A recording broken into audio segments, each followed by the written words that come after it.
Good morning বন্ধুরা, কেমন আছো? আশা করছি তোমরা সবাই ভালো আছো। এটা হচ্ছে আমার ঘরের একটা ছোট্ট মন্দির।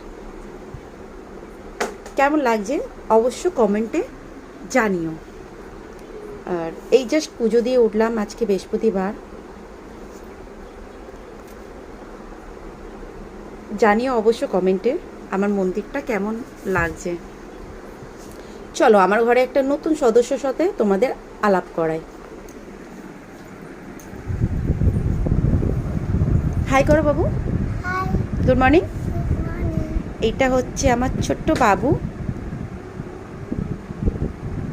কিউট বয়। কিউটের ওপরে যাবেন না, খুব দুষ্টু। এখন ওর খাবার সময় হয়েছে, ভোর 6টা থেকে ও জেগে আছে। আজকে স্কুল যায়নি কারণ কালকে দুপুর থেকে ওর প্রচণ্ড জ্বর, 101 জ্বর। জ্বর আসছে নামছে, কাল থেকে খাওয়া দাওয়া নেই। ভোর 6টায় ঘুম ভেঙে গেছে। স্কুল যেই টাইমে যায় সেই টাইমে ওর ঘুম ভেঙে যায় প্রত্যেক দিনই। আজকেও সেম ঘুম ভেঙেছে। তখন থেকে বলছি বাবু কিছু খেয়ে নাও, খেয়ে নাও, খেয়ে নাও।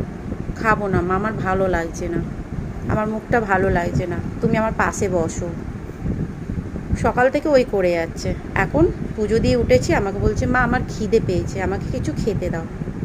তাহলে কি খাবে বলো? তো বলছে আমাকে হরলিক্স করে দাও। তো এই হরলিক্স করে দিচ্ছি। বলো তো বন্ধুরা, এরকম শরীর খারাপে যদি না খাওয়া দাওয়া করে ওর কি শরীরটা সুস্থ হবে? আপনারাও একটু বোঝান ওকে।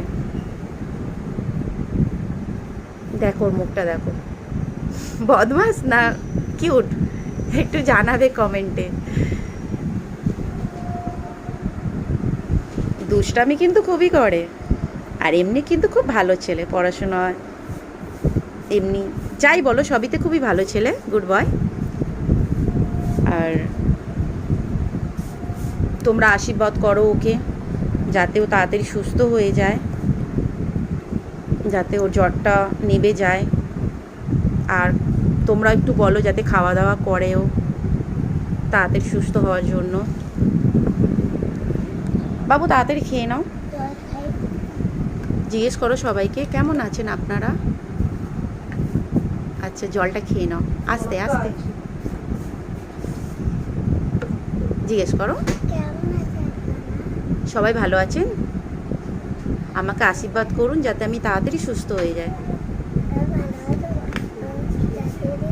মুখ দিয়ে সাউন্ড বেরাবে না, এমনি সময় বাপরে বাপ গাঁ গাঁ করে চিৎকার করে। আর শরীর খারাপ হলেই সাউন্ড একদম লো, মানে ও সাউন্ড